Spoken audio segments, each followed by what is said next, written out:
അടുത്തത് ചിങ്ങക്കൂറാണ്. മകം, പൂരം, ഉത്രത്തിൽ കാല്, ഉത്രത്തിൻ്റെ ആദ്യപാദം, ഈ നക്ഷത്രങ്ങൾ ചേർന്നതാണ് ചിങ്ങക്കൂറ്. ലഗ്നത്തിൽ കേതുവാണ്.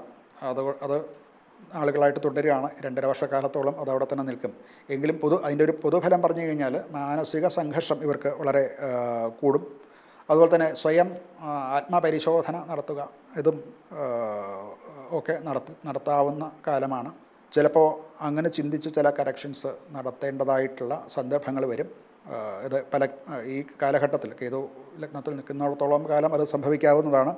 ഇപ്പോൾ ചില ആശയക്കുഴപ്പങ്ങൾ പ്രത്യേകമായിട്ട് ഉണ്ടാകാൻ മറ്റ് ഗ്രഹയോഗങ്ങളും കൂടെ ചേർത്ത് ആലോചിച്ചാൽ ഉണ്ടാകാൻ സാധ്യതയുണ്ട്. ജോലി അഥവാ കരിയർ സംബന്ധിച്ച് ചില വ്യത്യാസങ്ങൾ വരുത്തുന്നതിനെപ്പറ്റി ആലോചിക്കും, അഥവാ അതിന് നിർബന്ധിതരായേക്കാം.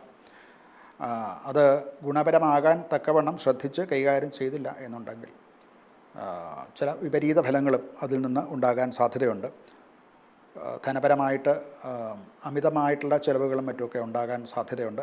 ഒരു മിതവ്യയശീലം ഉണ്ടായില്ല എന്നുണ്ടെങ്കിൽ പലപ്പോഴും സാമ്പത്തികമായിട്ടുള്ള ചില ബുദ്ധിമുട്ടുകൾ അനുഭവിക്കാനുള്ള യോഗം ഈ ചിങ്ങക്കൂറുകാർക്കുണ്ട്.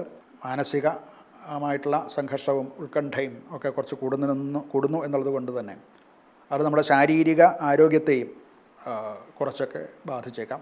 ആയതുകൊണ്ട് അവരെ കുറച്ച് സൂക്ഷിച്ച് കാര്യങ്ങൾ ഒരു തീരുമാനമെടുക്കുന്നതിന് മുൻപായിട്ട് 2 വട്ടം ചിന്തിച്ച് ചെയ്യേണ്ടതാണ്. കുടുംബത്തിലും ഈ പറയുന്ന പോലെയുള്ള ആത്മസംഘർഷങ്ങളും ഒക്കെ സമ്മർദ്ദങ്ങളും ഒക്കെ ഉള്ളതുകൊണ്ട് കുടുംബാംഗങ്ങളുമായിട്ടുള്ള സംസർഗം അഥവാ അവരുമായിട്ടുള്ള സംസാരത്തിനും മറ്റും സമയം കുറയുകയും ആയതുകൊണ്ട് തന്നെ ചില തെറ്റിദ്ധാരണകൾ വരികയോ അല്ലെങ്കിൽ ആശയക്കുഴപ്പങ്ങൾ ഉണ്ടാവുകയോ ഒക്കെ ചെയ്യാനുള്ള സാധ്യത കാണുന്നുണ്ട്. ഇവർക്ക് ലഗ്നത്തിൽ കേതുവാണ്.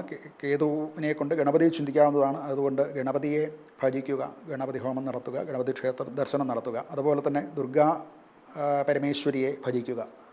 ദുർഗായുടെ ലളിതയോ അല്ലെങ്കിൽ ദുർഗ സാധിക്കുമെങ്കിൽ ആ സഹസ്രനാമാർച്ചന നടത്തുക. ഇതൊക്കെയും സൽഫലങ്ങൾ ഉണ്ടാക്കുന്നതാണ്.